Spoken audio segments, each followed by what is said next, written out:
வணக்கம் நண்பர்களே, real heroes இன் real life. நண்பர்களே, இன்னைக்கு ஒரு நபர் கிணத்துல இருந்ததாக தகவலின் பேரில் தமிழ்நாடு தீயணைப்பு மற்றும் மீட்பு நிலையத்துறை கரூர் மாவட்டம் முசிறி நிலையம் நிலைய அலுவலர் திரு எம் கர்ணன் அவர்களின் தலைமையில் தீயணைப்பு வீரர்கள் அந்த கிணறுக்கு சென்று அந்த பெரியவரை பார்க்குறாங்க. அவர் கரெக்டாக தண்ணியில் விழுந்துட்டார். தண்ணியில் விழுந்ததுனால பெரியதாக எது காயம் இல்லாமல் அவர் தண்ணியிலேருந்து அப்படியே நீச்சல் அடித்து சைடில் இருக்க ஓடையில் போய் படுத்திருக்காரு. அந்த நபரை தூக்கிறதுக்காக நம்ம தீயணைப்பு வீரர் மணிகண்டன் மற்ற தீயணைப்பு வீரர்களின் உதவியுடன் கயிறு மூலியமாக கிணத்துல கீழே இறங்குறாரு. கிணற்றில் விழுந்த நபருக்கு மேலும் எந்த விதமான காயங்களும் ஏற்படாமல் இருக்குமாறு துறை முடிச்சு மூலியமாக கட்டி சேஃபாக மேலே தூக்குறாங்க.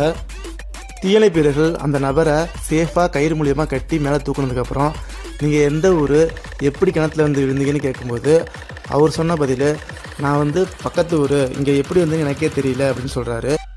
இரவு மது அருந்தி இது மட்டும் தான் எனக்கு ஞாபகம் இருக்குது. நான் பக்கத்து ஊர்லேருந்து எப்படி மது அருந்திட்டு இந்த ஊருக்கு வந்தேன், எப்படி நான் கிணத்துல விழுந்தேன்னு எனக்கே ஞாபகம் இல்லை அப்படின்னு சொல்கிறாரு. அவரோட கெட்ட நேரத்துலேயும் நல்ல நேரம்னு பார்த்தீங்கன்னா, அவர் கிணத்துல விழும்போது சைடில் இருக்க ஓடையிலையோ பாறையிலையோ விழாமல் அவரோட நல்ல நேரம் தண்ணியில் விழுந்ததுனால அவர் எந்த விதமான பெரிய காயங்களும் ஏற்படாமல் அவர் தப்பிச்சிட்டாரு. நபர் மது போதையில் நல்லா கத்தி சத்தம் கூட போட முடியாத நிலையில் இரவு முழுக்க அந்த கிணத்தோட ஓடையிலேயே படுத்துருந்துருக்காரு. அதுக்கப்புறமா விடிய காலை 6 மணி போல் அந்த கிணத்து ஓரமாக ஒரு நபர் போகும்போது கிணத்துல ஏதோ சத்தம் கேட்குதுன்னு பார்த்துட்டு நம்ம தீயணைப்பு துறைக்கு தகவல் தெரிவித்து நம்ம தீயணைப்பு வீரர்கள் சேஃபாக அந்த நபரை தூக்கி அருகிலுள்ள ஜிஹெச்சில் சேர்க்குறாங்க. நண்பர்களே, நான் எங்கே இருக்கேன், நான் எப்படி இந்த கிணத்துக்கு வந்தேன் அப்படிங்கிற தன்னோட சுயநிலை இழக்கிற அளவுக்கு மது போதை ஒரு மனுஷனையும் மாற்றுது. அதனால் தயவு செஞ்சு மது இருந்தாதீங்க.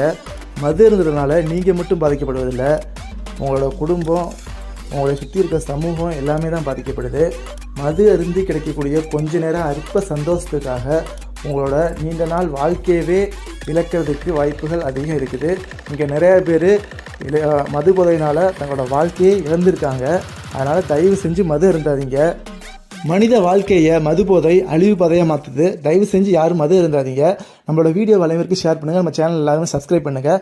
நம்ம சேனலில் வர வீடியோக்கள் அனைத்துமே இது போன்ற விபத்துக்கள் விபரீதங்கள் யாருக்கு ஏற்படக்கூடாது என்ற நோக்கத்தின் வாயிலாக தான் ஷேர் பண்ணுறோம். அதனால் எல்லாத்தையும் ஷேர் பண்ணுங்கள். எல்லாருமே முன்னெச்சரிக்கையுடன் செயல்பட்டு சேஃபாக இருக்கலாம்.